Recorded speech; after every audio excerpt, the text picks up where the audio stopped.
What's going on, everyone? This is Brandon Vaught. This is the Super Kick. I got a question for you guys. What do you think LA Knight's ceiling is in WWE? Do you think it's world champion, or do you think it's maybe just mid-card player that gets the other wrestlers over? I hope it's not that fate. I'm a big fan of LA Knight. I kind of dug what he was doing in Impact, although I wasn't really the biggest.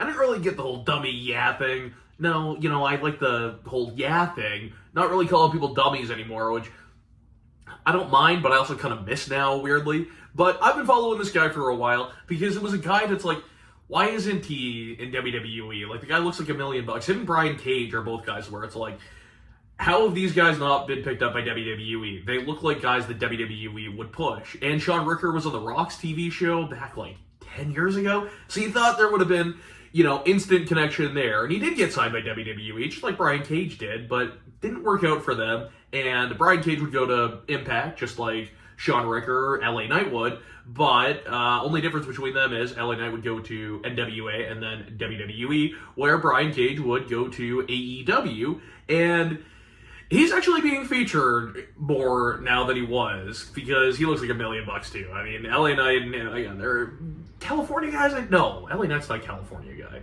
He's from like Midwest, I think, but LA Knight, California. So you don't see where I'm getting there. But is he just going to be a guy that gets other guys over, or like, I think that he could be a world champion. I'm a bit disappointed he didn't win Money in the Bank. I understand the storytelling they're trying to do with Damian Priest having that Money in the Bank and the Judgment Day. You can tell that they're more invested in long-term storyline telling right now after seeing the success of the Bloodline storyline. Maybe that's what LA Knight needs. A big, long storyline that isn't weird like his stuff with Bray Wyatt was. That was a little bit, too much for him, and he did his best with it. And I think that's what really proved himself to a lot of fans, because that angle and that match at Royal Rumble was brutal, but it didn't ruin LA Knight, and the guy made it work. And when you looked at Bray Wyatt and LA Knight, what a weird pairing that is.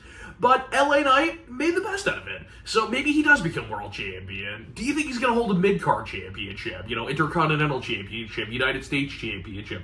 What if he's the one to beat Austin Theory for that Intercontinental title, or the United States title? What if he's the one to take down Theory? Comment down below your thoughts. I'm so curious about this, guys, because, like I said, I am a fan of LA Knight. And in my opinion, right now, and I hope I'm wrong about this, I don't think he'll become world champion, though. I think he's just a bit too up there. But then again, like, AJ was up there, too.